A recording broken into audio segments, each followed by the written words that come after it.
President Bongbong Marcos has arrived in Bangkok, Thailand for his participation in the 29th APEC Summit. But before leaving the Philippines, Marcos expressed optimism earlier today that his campaign of bringing rice prices down to 20 pesos per kilo is now within reach. Maricel Halili with the big story. President Bongbong Marcos believes that the Philippines is close to achieving more affordable rice. Recall that lowering rice prices to 20 pesos per kilo has been one of Marcos Jr.'s most notable campaign promises. During the nationwide launch of the Kadiwa ng Pasko project, President Marcos says that this goal will soon be within reach.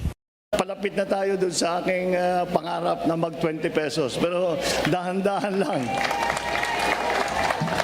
Aabutin din natin yan. Pero marami pa tayong gagawin.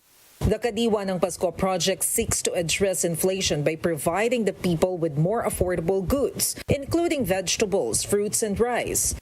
Nagiging mas mura dahil ang pamahalaan, unang-una, pagbibili ng bigas, kinukuha sa NFA, kinukuha sa buffer stock, doon lang hindi kumikita ang NFA. Kung ano yung pinambili nila, ganun din ang presyo. Kaya't yung nakita ninyo yung bigas, 25 pesos. 14 sites were opened simultaneously across the country, including one in Mandaluyong City. President Marcos says they plan to set up more Kadiwa stores nationwide. After this, President Marcos proceeded to the Villamor Air Base for a pre-departure program. He is bound for Thailand to attend the 29th Asia-Pacific Economic Cooperation or APEC Summit. We will be engaging with the leaders of the economies of the Asia-Pacific region to agree on how we can achieve food and energy, safe and seamless cross-border passage for our seamen and our other Filipino workers, economic inclusion of our MSMEs, women, indigenous people, and other segments whose economic potential remain to be unlocked. Aside from economic matters, President Marcos said the leaders will also discuss issues on digitalization and climate change. President Marcos is scheduled to meet with King and Queen of Thailand as well as various business groups and the Filipino community in Bangkok. He will stay in Thailand until Saturday, November 19. For News 5, Maricel Halili, We Are One News. Though agricultural products have become cheaper in Kadiwa stores, prices of these commodities continue to soar in wet markets. This prompts consumers to become even more creative in budgeting for their daily meals. Mobile journalist Pamela Vasquez tells us more.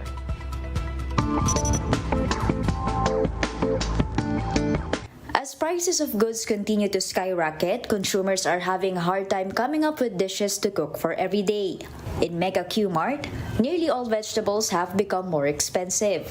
From 240 to 280 pesos per kilo, onions are now priced at 300 pesos. Per kilo, prices of eggplant have also doubled, while prices of Baguio beans, cucumber, and lettuce are now over 100 pesos higher. Vendors have this to say about the price increase.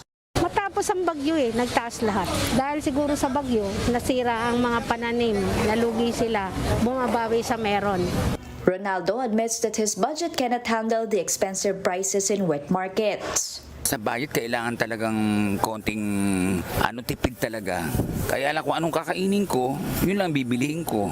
Because of this, he was only able to buy a few items like fish, fruits, and vegetables worth 565 pesos. We tagged along with Ronaldo to see how he whips up something to eat with the few items he bought. So sa ngayon, kailangan hugasan po ng isda, then ipiprito ko siya para pagprito ko sa isda is going to paggisa ng sarsyado. According to Mang Ronaldo, this will last him 3 days since he lives alone. But he hopes that prices of goods will soon go down so that he can buy more with the budget that he has. But until then, consumers like Ronaldo have to tighten their belts as economists expect inflation to remain elevated until year-end. Mobile journalist Pamela Vasquez, We Are One News. Here to discuss with us the latest developments in the agriculture sector, we have with us on the show Danilo Fausto. He is president of the Philippine Chamber of Agriculture and Food. Good evening, Mr. Fausto. Welcome to the big story. Good evening, Robbie. Good evening, Gretchen. Magandang gabi po. Sabi po ni President Marcos, nalalapit na ang 20 pesos per kilo. I won't ask you kung ano pong ibig sabihin niya, pangkalahatan ba yan o pangkadiwa ba yan? Or I won't ask you, kailan ba mararating yan? Ang tanongin ko na lang po sa inyo po, sa inyong nakikita, saan po tutungtong ang presyo ng bigas, let's say by December? Well, dalawa yung objective natin dyan, separate objective. One is satisfying the consumer price. The other one is giving a good profit for the farmers. So kailangan win-win ang situation. Now, if you want to bring down the Kadiwa para sa Pasko, will be about 25 pesos a kilo. You know, the NFA rice will be the one, I think, I assume will be the one we use, which is bought at 19 pesos palay per kilo. If you mill that palay, that would be about 60% recovery. The minimum cost of NFA will be something like 31.60 to 7 pesos. So there's about, if you're selling the rice for 25 pesos without profit, and there's a intervention of government subsidy of about 7 pesos per kilo. If you're talking about the capacity of NFA, how much they have in the stock, if they have by this year 7 billion, that they will be subsidizing something 2.5 billion. And if it's 14 billion, which is I heard from the budget, that will be about 5 billion subsidy just for NFA. But if you will buy the palay from the commercial market, from the farmers, then your cost is 17 pesos. And if you milled it, the rule of thumb is you have 34 pesos for the rice, then that would be about 9 to 10 pesos subsidy per kilo of government. Naturally, you can bring down as long as the government has the money to intervene and put in the subsidy. But unfortunately, for this year, the budget for 2022 has already been spent during as of June.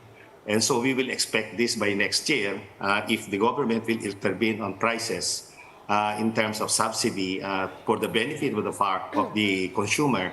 But I hope it is not as the farmer in the will be sacrificed for this transaction, because it has to be a win-win. If we do not have the farmer making money from the crops production, then the farmer will be stopping producing crops. That's how I see it, Robin. Hey, sir, given the model of these Kadiwa stores, do you think this can actually be something that can be sustainable moving forward, addressing gaps in both supply and demand? Having a Kadiwa store in each municipality, in each town, is this something that you see promise in? Yes, as a matter of fact, what we suggested to the President, that we should have at least for each barangay, not the municipality, for the barangay. There's a packaging area, there's a value chain, and then you have the distribution system direct to the market. The urban centers could be the market, but definitely the LGU will have to intervene because they are the frontliners. They need to do this with the national government. The national government cannot do it alone. The mini agro-industrial centers, if I may say it, you got to have a dryer, a miller, a small miller, and a kamalig, a warehouse, and a distribution truck to deliver the products. And that can be done in corn areas, in rice areas, in fish areas. For fish areas, you need cold chain, cold storage facilities to bring your products to that level, because it's, for example, onion, you need cold storage facilities to store for the rest. If you harvest April, it will last for until October, November, and then the early harvest will be December. That's very important, and we lack these cold storage facilities and processing areas for value chain.